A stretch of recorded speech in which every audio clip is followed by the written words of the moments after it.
Welcome to the Strategy Mob Podcast. Tune in for everything you need to know to stay in the know regarding the automotive industry. Here's your host, Jason Harris. Hey, what's going on, Podcast Nation? It is Jason Harris here with Digital Dealership Solution. Today, I have a very special guest, Mr. Matt Chiem. Matt, thank you so much for taking the time to jam with me today. Thank you so much for having me.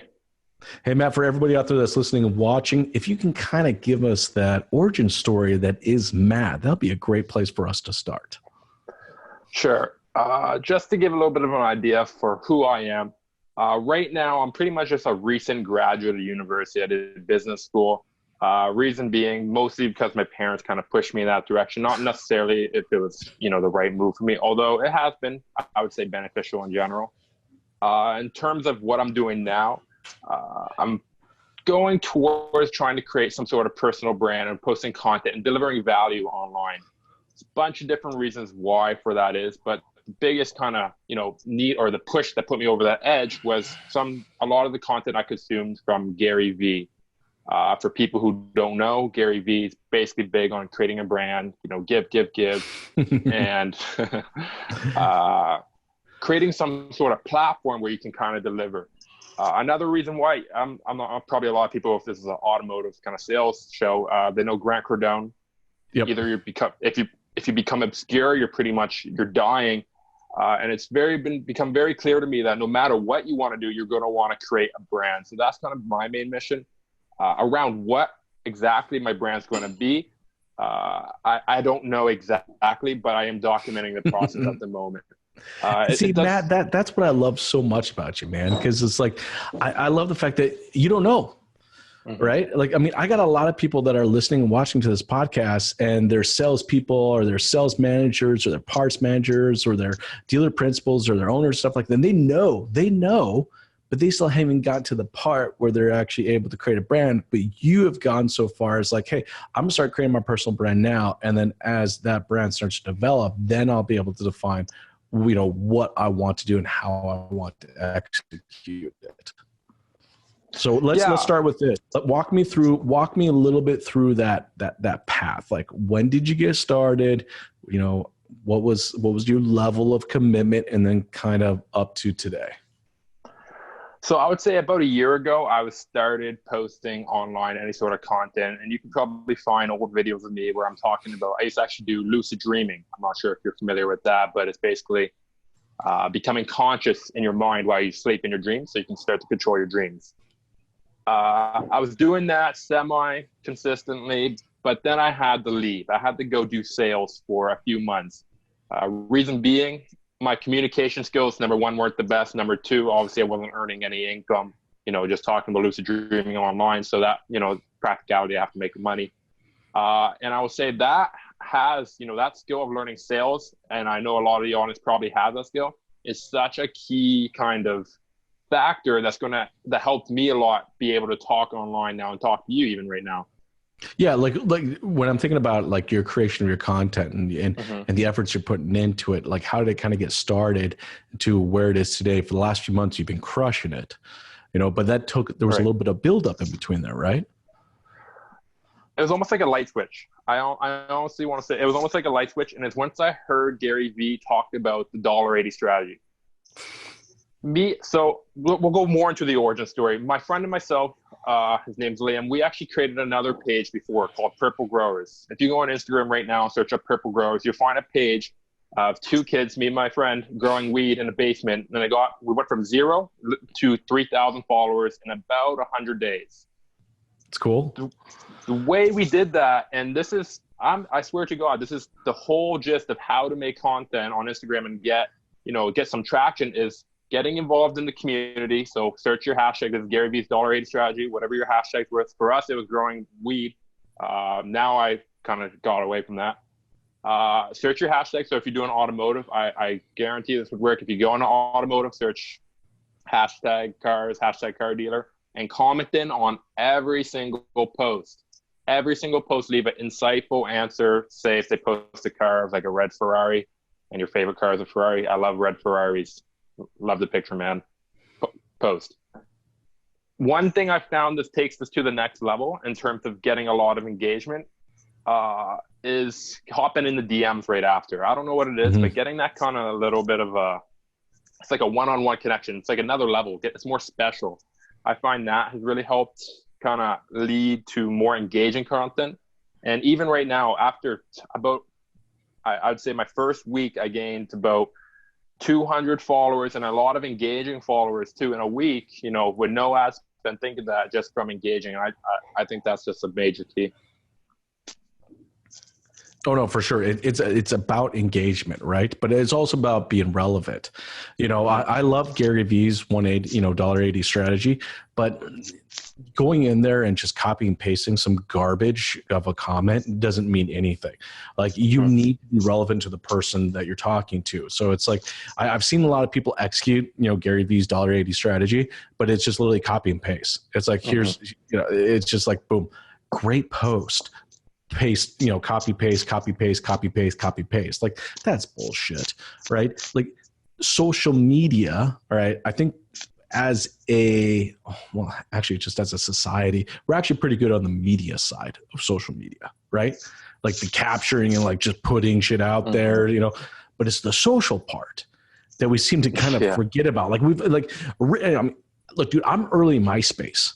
Like, my first social media was MySpace, and God, what was that 2003, 2002, probably, when I had a MySpace page. Like, it was all about just being social. It was about talking. It was about having conversations. And it's like, at some point in time during social media's, evolution, we stopped being social in social media. We just started to just become these media like machines and not actually the social part. So walk me a little bit through your day-to-day efforts on the social part of social media. Yeah, I love that. And one thing that I think you're going to notice right away is it's not very complicated. It's not complicated at all. No, it's just work, and I know there's always this one line Gary Vee says, people don't want to fucking do the work. Nobody wants to do the work. Yep. But if seriously, I'll open Instagram. I have preferred hashtags that I go to now. I'll just say one of them. I used to go on the Gary Vee hashtag, the Gary Vee challenge. Yep. I'll search that up and go to recent. I go to recent, every single post, and I'm talking all of them. I'll look at it, comment on it, say it's a post of somebody with their dog that they just got, and it's like a Labradoodle. I love Labradoodles. Hopefully it's not too much. You love Labradoodles? That's cool. Yeah, something relevant to what they're saying. And one tip that I'll give that I'm telling you, it takes it to the next level, really getting a lot more engagement, is go to their profile and do a couple of their posts. Be relevant to all of them. So to have a Labradoodle, cool. Then they have another photo where they're talking about some quote, about being positive. Talk to that quote. Did it remind you to another quote? And I'll do that for a couple, and then hop in the DMs. Say, I love the content you're posting out if you love it, and talk to what they actually put out. Make it relevant. You can't make it a spam if it's relevant to what they're saying. I find that creates that connection. It's not, I don't know, genuine. It's the best word for it, but it gets you to that next level. You're going to get a reply, and then you're going to, you're creating connections. You're being social on social media. And isn't that the way we connected? Like, I'm actually thinking about this for a second. Is that not the way we connected? I would say probably like an 80% chance it was. What's up, man? I just found your page here using the Gary Vee hashtag. Love what you're doing. Your posts a decent amount, which is something I think most people struggle with. That was the conversation, right? That's just real. And then for everyone out there watching, the little heart emoji. Matt gave me a heart emoji, which is why I responded back to him. No, dude. But seriously, it's about making human to human connection. That is what social media was. That's what it was intended for in the very, very beginning. And for some reason, we seem to forget that is actually what it's still there for. Now, walk me through the strategy a little bit. What are and I'm sure there's probably a lot of hashtags you're working right now. What are your top 3 hashtags that you're following right now and working? My big interest is podcasting. I started a podcast. Psychology. I love psychology, and the Gary Vee challenge is the 3 that I really went into. One thing I wanted to hop back into though before was how much work it actually is. Because I don't think a lot of people actually realize this. Yeah. Is that, you actually got to put in hours. It's not to do everything I just said there for one person might take, I don't know, per post. If you actually look at what they're doing in the video, it might take you anywhere from 2 to 5 minutes for one person, right? Oh, easy. So if you're trying to hit 90 people a day, you're looking at a minimum 2 minutes each out of 180 minutes, right? That's 3 hours right there to hit 90 people. I just really wanted to show people the math, because it actually is a lot of work. Like, if you want to do this, it's just work, but it's not complicated. It's not like a secret. It's not, it's right in front of you. Like, that's it. That's what Gary says to do. That's what worked. What happened with Purple Growers. What was happening right now. And what is the return on your investment been with that so far? I would say at the beginning, if you just did that, let's say I was putting in about 3 to 4 hours a day of just commenting and posting. I would say a return you would get in terms of followers, it really depends how many people you talk to, but 30 on one day, and then it compounds, right? The longer you go on, the more people have in the pipeline, it compounds higher and higher. But well, and I think that's what's key, is that people have to understand that this is a game of commitment and routine, right? Mm-hmm. Like, dude, look, I got no problem admitting I got about 35 pounds I want to lose. All right. I know what the goal and objective is. Okay. And I know what I need to do it, but I still got to freaking commit to the routine to actually getting that shit done. Otherwise, it is never going to happen, right? Like, if you're wanting to create a personal brand, if you're wanting to make these connections and build out those opportunities, then you need to spend the time. You need to create your routine. So walk me through that daily routine for you. What time do you normally wake up? I'm now going to ask you the tough questions now. Come on, Matt. What time do you wake up? 11:30. Yeah, about there. I'd say about 12 o'clock. I honestly don't know the real answer to this, and I'd be interested to hear what you say to this too. But there's like a culture I find around now, wake up at 5 a.m., 6 a.m. So then you go to sleep. Obviously, if you're going to wake up at 5 or 6, you got to go to sleep at 10 to get a good enough amount of sleep. For myself, I know myself, maybe I don't need, but I really, really feel a lot better if I have about 8 hours of sleep. About 5 sleep cycles is what I need to kind of feel good. Dude, and it's very good that you're self-aware of that. Like, that is so insanely important, okay? For me, it's 6 hours. If I get anything less than 6 hours, I'm screwed. I am totally 100% screwed for the day, okay? I can, 3 days a week, I do 6, 2 days a week, I do 8. And it's just committing to the routine. For me, I get hardcore about the routine. I wake up at 5 a.m. I got 3 kids and I'm married. So, little different place than you are, right? Like, so like, I got to get a couple hours in before my kids get up. So I get up at 5 a.m. I work from 5 a.m. to 7 a.m. And that allows me to do a lot of my administrative bullshit. Because look, at the end of the day, I'm running a business. I got to get this stuff done, right? And then my guys show up at my place about 9 a.m. So I get my kids to school, get them all ready. Today I made pancakes and bacon, but then I literally, I'm on the road and I am I'm just literally busting my ass the entire time, making content, doing meetings between 9 a.m. to 6 p.m. Then I'm home. Then I do dinner and playtime with the kids. And then I'm back at it between about 8:30 to 11 o'clock at night. And then again, repeat at 5 a.m. So I do that 3 times a week. And then we'll shut down a little earlier so I can get the 8 hours of sleep twice a week. But it's all about being self-aware. That's why I'm telling you this. I'm not trying to boast what my routine is. I don't really give a crap. I shut down during the weekends. I'm sure there are other people that don't do that, but I do. I shut down during the weekends. But it's creating that routine that is the important part, right? Yeah, and from all the research I've done on this, on sleep in general, is generally that you have a circadian rhythm, right? So you want to keep in it daily. I know you have a little bit on where you go on the weekend, you might extend a little bit, but generally speaking, as long as you're not sleeping too erratically, I think I read one study that said something along the lines that like shift workers, they have they're kind of unhealthy because sleep. They have to move their sleep schedule because of their work, which it's not the best. The other thing though, I'm more of a night owl. You know what I mean? Yep. I don't know if I've read research on this too that say apparently that sleeping from 10 p.m. to 2 a.m. you get, your sleep's worth twice as much, the quality is that much better. But I've also heard people say that, it's genetic gear. You might be more geared towards the night or the day. I don't know, but dude, I think at the end of the day, I think it's pretty darn cool that even at your age, that you're aware. That I think is what's key, is that people that are out there that are grinding hard, they just need to be aware of who they are, both mentally and physically, and give them what they need to continue to execute at the level they want to execute. That's the most important part. Okay, let's get a little more into content. Let's talk about content. All right. So your content is, look, dude, you tried a little bit of everything. You're tasting this, you're tasting that. Tell me a little bit about your content right now. What you're putting out there. So I've been kind of tasting all the different forms. So we have, written, text, and video. Mm-hmm. In terms of what type of content I'm trying to put out personally is I honestly think I'm falling in love with the audio, kind of maybe long form video audio side.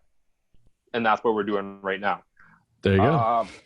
I honestly think that having a podcast is a hack. It's almost like a hack. It is. It's an amazing hack. It's amazing. Way more people say yes to a podcast than you would guess, first of all. Could you speak? Do you think a lot of people say yes more than you would have guessed beforehand, or? Yeah. I mean, honestly, I'm trying to think. I've done, like I said, I've done a little over 160 podcasts in 9 months. I probably got maybe 7 people that told me no.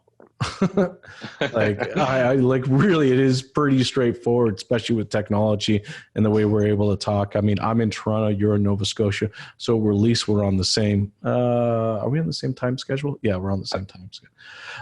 But I mean, I've had podcasts with people in the UK, China, or in Hong Kong, and in New Zealand, and Australia, and Germany. So it's like you could do this literally any time of the day, all day long.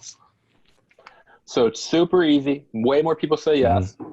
But then you can take it to the next level, because no matter what it is that you want to learn, in my mind, if you just go for the podcast, you can find that expert in that field, and you can have, one-on-one time for an hour, literally. It's true. I'll give a good example. I had a podcast with John Veracke. He's one of the top, cognitive scientists.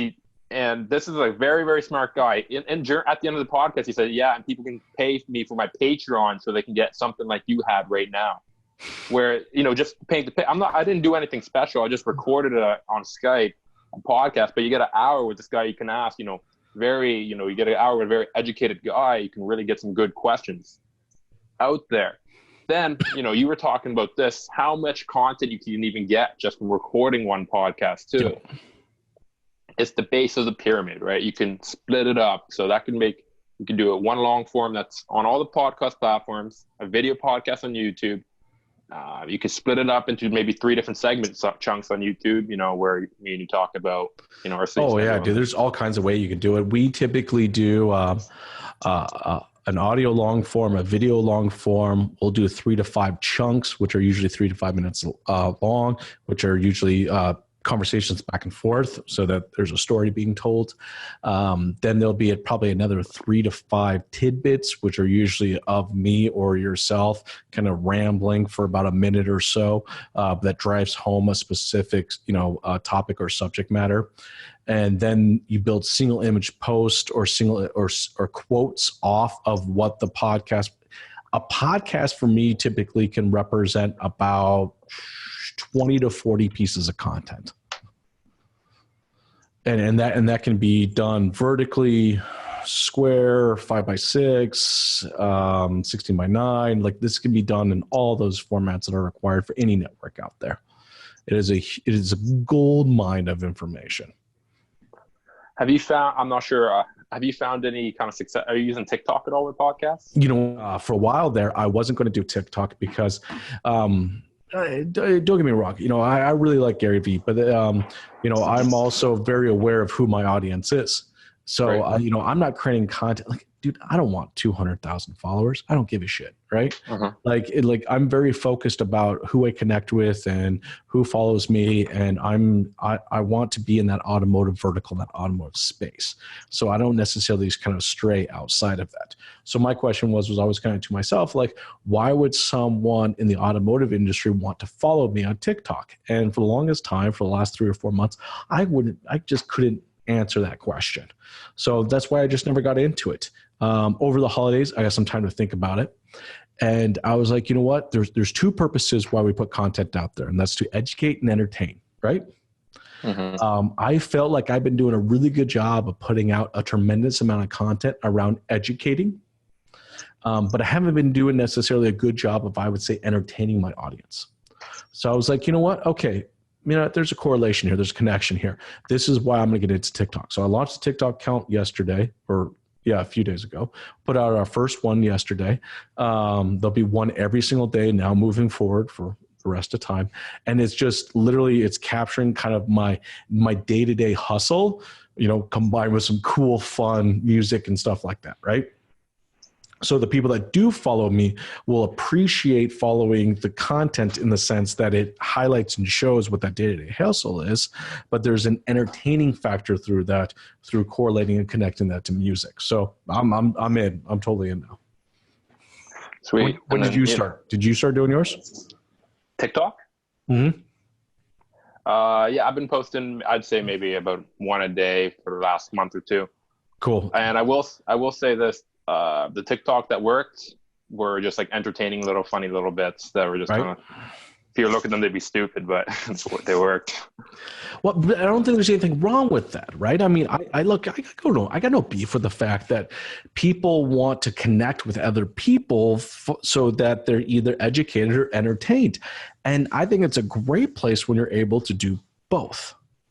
If I can throw in 3 or 4 pieces about education, and then every 4th or 5th piece, I throw in an entertainment piece, look, it just kind of creates that, it maintains that stickiness on why you would continue to follow me and connect with me and engage with my content. So I don't see any beef with it whatsoever. In fact, actually, Austin, the guy that works for me, he's my D-Rock, is actually shooting a TikTok right now as we speak. I love that. So let's get a little more into content. There are a couple different subject matters that you've been touching on. What are a couple of the subject matters or verticals that you've been tasting or touching on in the last couple months? Okay, I'll tell you my favorite one is, and again, it goes back to podcasts. It's just doing these kind of different interviews. I don't know if I would consider myself too much of an expert on much, but really, in my mind, if you can get a podcast going, you can start interviewing people that are smarter than myself, and then you learn from them, and then you can spread that way on all the different kind of social media platforms. So you found a hack. Now you understand, I am a connoisseur of hacks. I love hacks. Okay. So let's dissect this a little bit. So walk me through this hack. So, you go into a vertical space. Give me a subject matter that you're working on right now that you recently did a podcast on. Dehumanization. Okay, that's a pretty thick one. Okay, so what was a podcast, or who did you recently do a podcast on this matter, on the subject matter? So I read a book from an author, David Livingstone Smith, and yep. He wrote about, in the book he actually wrote about evolutionary psychology. It's about why we lie, how does self-deception happen. Okay, makes sense. I contacted him. This book was written about 10 years ago. He said he's moved on from that. It's in the dehumanization, but he's down to do a podcast. I said, whatever, sure. And then I just kind of started doing research on what he was talking about. It's pretty interesting. I mean, this question of why did the Holocaust happen? Why were people racist? That kind of idea. And I got to ask, a university professor, somebody who studied this for his life, why does dehumanization happen? How does it affect the brain? What kind of what is the soup of ingredients that needs to happen in society to all lead the things that mix together? Mm-hmm. That's cool. So what was the question, sorry? So, okay. So this was a space. Now you came across this book. How? Just randomly? Is this a subject? I'm just trying to figure out, I'm trying to dissect it. Is this a subject matter that you're interested in? Look, we can go into a little bit of the origins of like Matt Chiem, but I'm very interested by pretty much any kind of psychology, philosophy, that kind of idea. So that's how I kind of came into the book. But you got a copy of the book, you read the book, you reached out to the author, all right? Yep. You had some back and forth with the author. He agreed to do a podcast with you? Mm-hmm. Okay, cool. So you guys did a podcast together. You learned a substantial amount of information, all right, from him during the podcast. Then you're able to kind of consume, digest, process, and then put out content about what you learned. Is that correct? You can put out what you learned, and even better, think of it. We're taking the podcast. We can take that podcast and redistribute it and contextualize all the different forms. So I don't even need to tell them what I learned. I can just take it straight from the podcast. And David, the author, can tell you the straight facts coming, from the horse's mouth type video. Sure. And, that's what we're going back to. The podcast is the pyramid. But if I'm learning, there's definitely people out there that are also interested in the subject. They get to learn too. And I find it's just like a win-win. Yeah, it's just exponentially you get to connect with each other, right? Through your interest and your love of the subject matter. That's awesome. Like I said, I'm always in for a hack. When I first started doing video, look, I run an agency. Okay. I thought I was going to be in a green screen room every single day, and I was going to put out these amazing videos, and it was going to be so freaking awesome. Like I went as far as creating the room, painting all the walls, getting all the cameras, doing all the lighting. Dude, I was in this green screen room for 2 days, and then I went, this is bullshit. Like, I got a business to run. Like, this ain't going to work. Right. Mm-hmm. So then I had to find a hack. I had to hack it, right? And I knew I was on the road all the time, visiting clients, talking to clients. So I mounted 2 GoPros in my car and literally just started hitting the button and just started recording as I was visiting these clients, before I visit the client, after I visit the client, what I learned during that. But it's through that self-exploration, all right, that people were able to connect with me. It's no different than what you're doing right now, right? With connecting with, with the author of the book, all right, and learning through them. That self-exploitation is what other people are connecting with you. See, I feel like people think that they have to have, when they get into the content game, they have to have some type of shtick. You know what I mean? Yeah, exactly. Like, there's not a shtick here. There's nothing here. Like, it's just you. It's the hack is you documenting, all right, and learning and experiencing through others. And then to go off of that, people always kind of start feeling like, okay, I'm going to get into XYZ niche. And then maybe a month in it, they're like, oh, I don't like this anymore. Like, what did I do? I really don't think you got to make it that big of a deal for, how you start out or what your big thing is. It doesn't seem to make sense, right? It's hard to say, what you're going to like a year from now, 2 years or 5 or 10 years from now, Mm-hmm. To use Gary as an example, he got into the social media game on wine, and then he's doing a little bit. If you look at him, if you're current with him, he does like garage sailing or what are the sports cars or entrepreneurship. I find this is a little struggle I had myself. Was like, okay, what do I want to do? I got to do only that thing, and that's when I was doing lucid dreaming. I was growing weed. You can kind of just document the process of you trying a bunch of different things and put it. I'm a fan of putting it all in one place and just having it as you, but I don't know too much about that.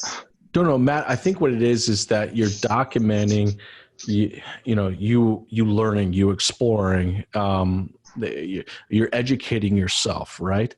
And I think a lot of people think that when they get into this game is that they have to have a very defined goal and objective, right? Mm-hmm. And what would you say your goal and objective is with what you're currently doing right now? Funny enough, I would say it's to taste, That's good. I like that. And that is a goal and objective. See, I think for people out there is that they think of this and they're afraid to get into the content game. They're afraid of hitting that stupid red button because they're so concerned that they have to have this formula for return on investment and return on their time and all this stuff. And it's like, no, it's just hit the red button. Like let people learn and be educated side by side with you. And as you're tasting, as you're learning, you're going to start to find what you ultimately want to do. Matt, for the audience out there that's listening or watching, how old are you real quick? 21. Okay. Matt, do you know what you want to do with your life? No. And that is okay, right? Let's take a moment there to actually say that is totally freaking okay. I wish someone when I was 21 told me that, dude, that's totally okay, right? Like that's not what I was told when I was 21. What I was told when I was 21 was, what are you doing with your life? Why the hell aren't you out there doing something, right? So I was constantly pushed to do that. I'm not one of those people that like to go back and say, I wish I did this. I wish I did this. I wish I did this. But man, I do. There is one thing I probably do wish, right? Is that somebody pushed me to taste and taste more. It's only now where I've actually started to find my passion. I could have found my passion and my love a lot earlier on if someone encouraged and pushed me to taste and taste a lot more. One of my mentors growing up, it's funny, I don't know if it was Ty Lopez. I just listened to the guy. And one of the things he opened me up to was the idea that to win in life, the person who wins in life is the person who does the most experiments. Now, there's another thing Ty says that I will kind of add a little caveat on there is just because you learn more by doing more experiments, there's another saying, you only learn from mistakes, but then Warren Buffett adds on, but they don't have to be yours. So it's a kind of a little bit of a balance there, but I think those two things have really, really, that was like a software update for my mind, I thought. That's cool, man. That's cool. Hey, for everyone out there that's listening or watching right now, and they're appreciating what you're doing and your ability to execute. All right. What advice would you give them as far as, them, I guess, just hitting that red button and getting started? I would say first, self-awareness. Maybe it's not right for you, completely honest. Maybe you shouldn't do content, but maybe you should. So you have to be aware. Okay. If you're not aware, you're pretty much operating in the dark. So you got to know, what do you want? What do you need to get there? The other thing I would say too is when you start looking for advice, go to the top. I would say, whatever you want to be, get as close to the norm, that star as you can. So if you want to be, or you're considering becoming like the best kind of social media brand for a personal brand, maybe go to the top. Look at what guys look at all the celebrities. Why are they so popular? Look at all the top popular brands that you most like. I would say, one thing that I've found is be kind of selective with who you listen to. That's why I'm trying not to give too much advice, because I probably wouldn't listen to me if I were to tell. But go to the top, learn from people who've done it before you, build upon what's already been done there. Isaac Newton said, the reason why I stand so tall is because I stand on the shoulder of giants. Don't reinvent the wheel. Yep. That I think is the main key. And then the other one, awareness, if you're not aware, if you don't know, you don't know, if you don't know, you literally just don't know. You can't say yes or no to something, or even have an idea of how to make a better decision because you don't know anything about it. So awareness, you got to know a lot of stuff, I think. Dude, I think taking that time to become self-aware, to knowing who you are and what you're passionate at, and really making a commitment to tasting. See, that's what I see. That's what I see you've done. You've made that commitment to taste, right? And you've made the commitment to not only taste, but also engage. Thank you for engaging. Let's take a moment to thank Matt, all right, for actually being social on social media. Thank you, Matt, for being social on social media. But no, dude, I think it's through that exportation and through that tasting that you're going to find what you're doing. And I think there's so many people out there that can actually learn and appreciate that. Hey, for everybody out there that's listening right now or watching right now, would love to connect with you and kind of follow you along with that journey. What's the best way to do so? You can follow me on Instagram at Matt Chiem. That's MATTCHIEM1. So that's my Instagram, or podcast. Just go to any sort of podcast platform, Apple, Spotify, Podbean. Just type in the Matt Chiem Experience. Awesome. Hey, Matt, thank you so much for taking the time to jam with me today, man. I really appreciate it. Thank you so much for having me on. Have a good one.